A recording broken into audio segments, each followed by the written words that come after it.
Bienvenue à tous dans ce nouvel épisode de notre podcast philosophique.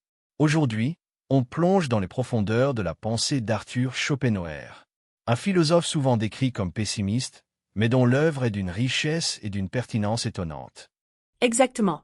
Et pour commencer fort, parlons du fameux dilemme du hérisson.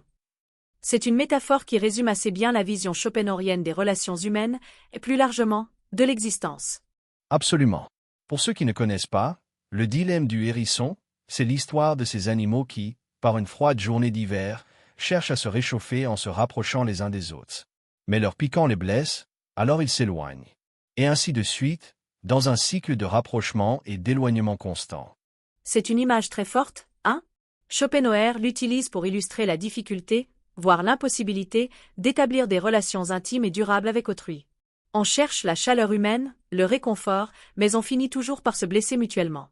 C'est ça, parce que, selon Schopenhauer, au fond de chaque individu, il y a une volonté égoïste, une pulsion de conservation et de domination qui nous pousse à chercher notre propre intérêt, souvent au détriment des autres. Et c'est là que ça devient intéressant, parce qu'on voit tout de suite le lien avec une autre notion clé de sa philosophie, la souffrance. Pour Schopenhauer, la souffrance est inhérente à l'existence humaine. Elle découle de cette volonté insatiable qui nous anime. Tout à fait. On désire constamment quelque chose, on cherche à satisfaire nos besoins et nos envies.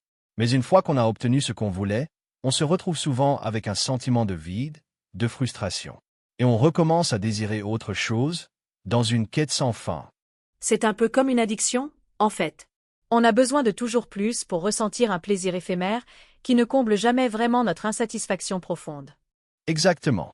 Et Schopenhauer va même plus loin en disant que, même lorsqu'on n'est pas en train de souffrir activement, on est confronté à une autre forme de malaise, l'ennui.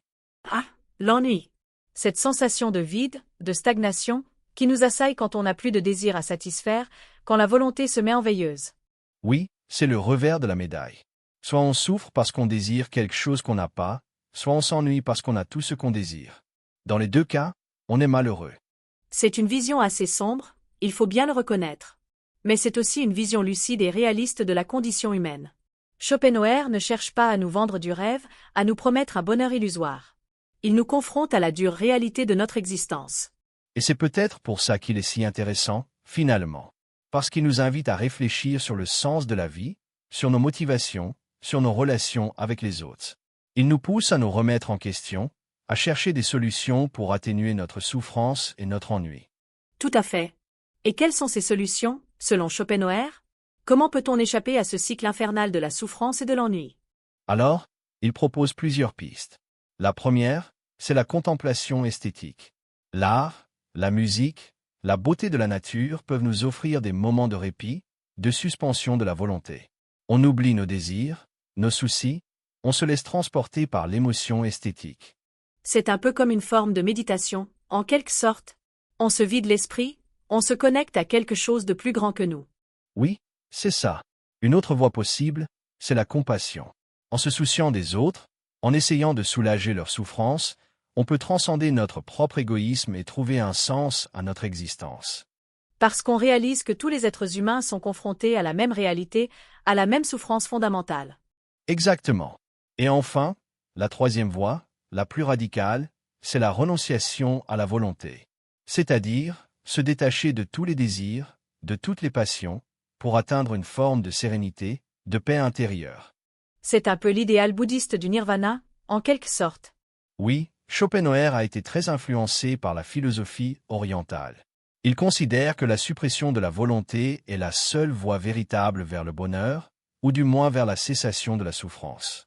C'est une perspective assez extrême, il faut bien le dire. Mais elle a le mérite de nous faire réfléchir sur la nature de nos désirs, sur leur impact sur notre vie. Absolument. Et c'est ça, je pense, qui rend la philosophie de Schopenhauer si intéressante et si pertinente aujourd'hui. Elle nous invite à une introspection profonde, à une remise en question de nos valeurs et de nos priorités. Elle nous aide à comprendre pourquoi on souffre, pourquoi on s'ennuie, pourquoi on a du mal à trouver le bonheur. Et elle nous propose des pistes, même si elles sont parfois difficiles à mettre en œuvre, pour améliorer notre condition. Voilà. Alors, on espère que cette petite exploration de la pensée de Schopenhauer vous a plu et vous a donné envie d'en savoir plus.